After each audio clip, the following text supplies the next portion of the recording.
ప్రభు పేరట అందరికీ నా హృదయపూర్వక వందనములు. ఎలా ఉన్నారు? బాగున్నారా? ఈరోజు మనం చదువుకునే వాక్యము కీర్తన గ్రంథము 38వ అధ్యాయము మొదటి నుంచి చదువుకుందాము.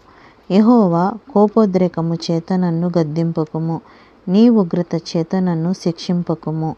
నీ బాణములు నాలో గట్టిగా నాటియున్నవి, నీ చెయ్యి నా మీద భారముగా నున్నది. నీ కోపాగ్ని వలన ఆరోగ్యము నా శరీరమును విడిచిపోయెను. నా పాపమును బట్టి నా ఎముకలలో స్వస్థత లేదు. నా దోషములు నా తల మీదుగా పొర్లిపోయినవి. నేను మోయలేని బరువు వలె అవి నా మీద మోపబడియున్నవి. నా మూర్ఖత వలన కలిగిన నా గాయములు దుర్వాసన గలవై ప్రసవించుచున్నవి. నేను శ్రమచేత మిక్కిలి కృంగియున్నాను. దినమెల్లా దుఃఖాక్రాంతుడనై సంచరించుచున్నాను. నా నడుము తాపముతో నిండియున్నది. నా శరీరములో ఆరోగ్యము లేదు. నేను సొమ్మసిల్లి బహుగా నలిగియున్నాను. నా మనోవేదనను బట్టి కేకలు వేయుచున్నాను. ప్రభువా, నా అభిలాష అంతయు నీకే కనబడుచున్నది. నా నిట్టూర్పులు నీకు దాచబడి ఉండలేదు. నా గుండె కొట్టుకొనుచున్నది. నా బలము నన్ను విడిచిపోయెను. నా కనుదృష్టియు తప్పిపోయెను. నా స్నేహితులను, నా చెలికాండ్రులను నా తెగులును చూచి ఎడముగా నిలుచుచున్నారు. నా బంధువులు దూరముగా నిలుచుచున్నారు. నా ప్రాణము తీయజూచువారు ఉరులు ఒడ్డుచున్నారు.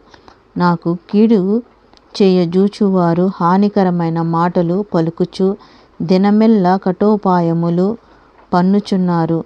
చెవిటివాడనైనట్టు నేను వెనుకయున్నాను. మూగవాడనైనట్టు నోరు తెరుచుట మానితిని. నేను వినలేని వాడనైతిని, ఎదురు మాట పలకలేని వాడనైతిని. యెహోవా, నీ కొరకే నేను కనిపెట్టుకొని ఉన్నాను. నా కాలు జారిన ఎడల వారు నా మీద అతిశయపడుదురని నేననుకొనుచున్నాను. ప్రభువా, నా దేవా, నీవే ఉత్తరమిచ్చెదవు.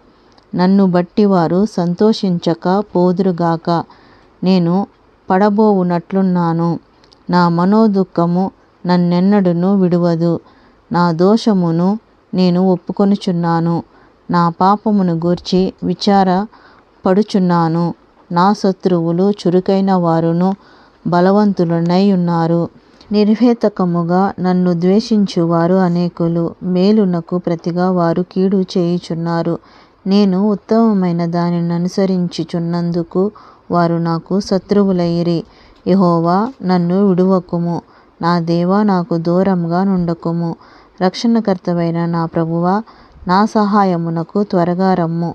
దేవుడిచ్చిన వాక్యం దీవించునుగాక. ఆమేన్.